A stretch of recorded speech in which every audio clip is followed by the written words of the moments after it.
Praise the lord. ક્રિસ્મલ અભય તથા બહેનો, દિવ્ય ધ્યાન દિવ્ય સંદેશમાં તમારું સ્વાગત છે. માર્ચ 26મી તારીખ. આ સંદેશ સાંભળ્યા તમારા સૌ માટે વિશેષ પ્રાર્થના કરું છું.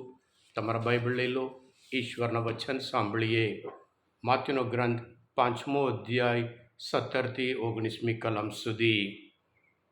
ઈસુએ કહ્યું, એમ ના માનશો કે હું નિયમ સંહિતાનો કે પૈગંબરોના વચનોનો ઉચ્છેદ કરવા આવ્યો છું. હું ઉચ્છેદ કરવા નહીં, પણ પરિપૂર્તિ કરવા આવ્યો છું.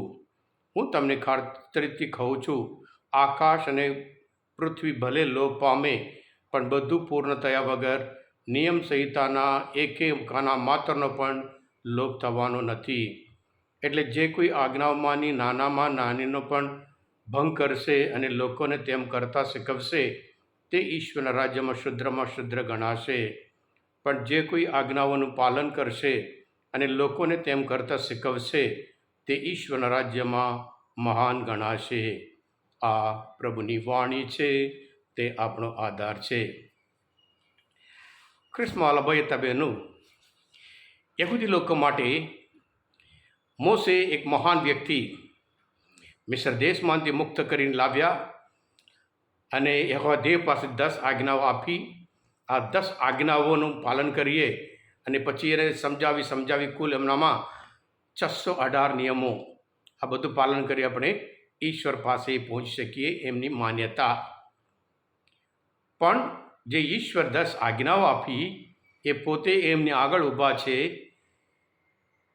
પણ એ લોકો ઓળખી શક્યા જ નહીં. પ્રભુ પાસે જવાનું હોય અને પ્રભુ પોતે માર્ગ છે, એ એમની આગળ ઊભા છે, એ લોકો ઓળખી શક્યા જ નહીં. એ લોકો આરોપ લગાડતા હતા, આ ઈસુ હાથ ધોયા વગર ખાય છે, વિશ્રામવારનો ભંગ કરે છે, મોસેના નિયમોનો વિરોધ કરે છે, એમ કરીને ઘણી વખત આરોપ લગાડતા હતા. એટલે પ્રભુ આજના શુભ સંદેશમાં કે ઉચ્છેદ કરવા નહીં, પણ પરિપૂર્તિ કરવા આવ્યા છે, એમ કરીને ખાતરીપૂર્વક કહે છે. હા, કૃષ્ણ ભયતા બહેનો, ઘણી વખત આપણે પણ જોઈએ છીએ પ્રભુ ઈસુ કહે છે, તમે જાણો છો આમ કહેલું છે, વ્યભિચાર કરવો નહીં, અને પછી પણ હું તમને કહું છું. એટલે આ લોકો કે આ મોસેના નિયમ વિરુદ્ધ પ્રભુ બોલે છે માનતા હતા, પણ પ્રભુ ઈસુ નિયમના વિરોધ નહીં, જે ઊંડાણમાં એનો અર્થ શું છે એ સમજાવતા હતા. ગુસ્સે થવું નહીં, એમ કરીને ગુસ્સાના લીધે પછી અફસોસના લીધે પછી છેલ્લે ખૂન એ થાય છે. અને એવી રીતે વ્યભિચાર કરવો નહીં. વ્યભિચાર ક્યાંથી શરૂ થાય? વિચારથી શરૂ થાય.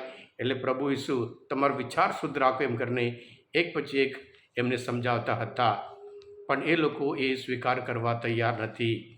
અને લોકોના મનમાં એવું, જે પ્રભુ ઈસુ ઘણા બધા ચમત્કાર કરતા કે મોસે કોણ છે અને આ ઈસુ કોણ છે, એમ કરીને લોકોના મનમાં મૂંઝવણી. એટલે આપણે બધા જાણીએ છીએ, જૂનો કરાર નિયમો આપે છે કે આંખને સાટે આંખ, દાંતને સાટે દાંત. પ્રભુ કહે છે નહીં, ક્ષમા એ મહત્વનો ધર્મ છે. અને એવી રીતે સોગંદ ખાવું નહીં. એક જે જૂના કરારનો જે નિયમો હતા એનો અર્થ ઊંડાણમાં સમજાવે છે, પણ એ લોકો એ સમજી શક્યા જ નહીં. પ્રભુ પોતે જ્યારે સજીવન થયા, લુકના ગ્રંથમાં 24મો અધ્યાયમાં 27મી કલમમાં જ્યારે એમાઉસના શિષ્યો સાથે એ વાત કરે છે, પછી તેમણે પોતાના વિશે ઈસુ વિશે મોસેથી માંડી બધા પૈગંબરોએ શાસ્ત્રમાં જ્યાં જે કંઈ કહ્યું છે તે બધું તેમને સમજાવ્યું. કે મોસે હોય કે પૈગંબર હોય, મસીહા વિશે જે સમજાવતા હતા, અને એ મસીહા આવી ગયા અને એ પરિપૂર્તિ કરવા આવ્યો છે, એમ કરીને પ્રભુ ઈસુ એમને સમજાવે છે. હા, કૃષ્ણ ભયતા બહેનો, જૂનો કરાર કે લો ઉપર, કાયદા ઉપર વધારે દોરે છે. એટલે કાયદાઓ માણસને ગુલામ બનાવે છે, પણ પ્રભુ ઈસુ લવ ઉપર, પ્રેમ ઉપર વધારે માણસને મુક્ત કરવા માટે આવ્યા હતા. અને આ બધી આજ્ઞાઓ, જે 10 આજ્ઞાઓ હતી, એ એક જ આજ્ઞાઓમાં કહે છે, ઈશ્વર પર પ્રેમ રાખો અને માનવ બંધુ પર પ્રેમ રાખો. એવી રીતે એક પછી એક સમજાવતા હતા, પણ એ લોકો સ્વીકારવા તૈયાર જ નહીં. હા, કૃષ્ણ ભયતા બહેનો, આજના શાસ્ત્ર પાઠ દ્વારા આપણે પણ પ્રભુ ઈસુને સારી રીતે ઓળખીએ. પ્રભુ ઈસુ મોસેના હોય અને ત્યાર પછી પૈગંબર હોય, જે લખ્યું હતું એ બધું એમનામાં પરિપૂર્તિ પામે છે. ઇંગ્લિશમાં કહેવાય છે આઈ કેમ ટુ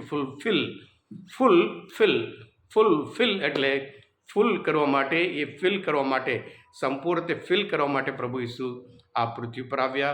અને પણ એ લોકો સમજી નહીં શક્યા, કારણ એ લોકો એવા કઠિન હૃદયના હતા, એવા ધમપુર લોકો હતા, એ લોકો પાખંડી માણસો હતા. એટલે એમને લાગ્યું આપણે તો વ્યભિચાર કરતા નહીં, આપણે તો ચોરી કરતા નહીં. પણ પ્રભુ ઈસુ એક બાબત ઊંડાણમાં સમજાવી કે પાપનું મૂળ શું છે, ત્યાંથી આપણે દૂર કરીએ, પાપમાંથી મુક્ત થઈ શકે એમ કરીને, સત્ય તમને મુક્ત કરશે એમ કરીને, તમે સત્ય જાણો, સત્ય તમને મુક્ત કરશે એમ કરીને પ્રભુ ઈસુ સમજાવતા હતા. એ સત્ય પ્રભુ ઈસુ ખ્રિસ્ત પોતે છે. હા કૃષ્ણવાલા ભાઈ હતા બહેનો, આજના શુભ સંદેશ મનન ચિંતન શાસ્ત્રપાઠ સમજવા માટે, પ્રભુ ઈસુને ઓળખવા માટે મદદરૂપ થયા હોય, તમે પોતે દિવ્ય દયા અને દિવ્ય સંદેશ સબસ્ક્રાઈબ કરજો અને બીજા માટે પણ ફોરવર્ડ કરજો, કારણ તમે બધા આશીર્વાદિત છો, અભિષિક્ત છો. પ્રભુ ઈસુ, હું તમારામાં વિશ્વાસ રાખું છું. પ્રભુ તમારા અંતરમાં વસો. સર્વશક્તિમાન પરમેશ્વર પિતા અને પુત્ર અને પવિત્ર આત્માનો આશીર્વાદ તમારા સૌ પર ઉતરો. આમેન. બોલો દિવ્ય દયાનો જય. God bless you all.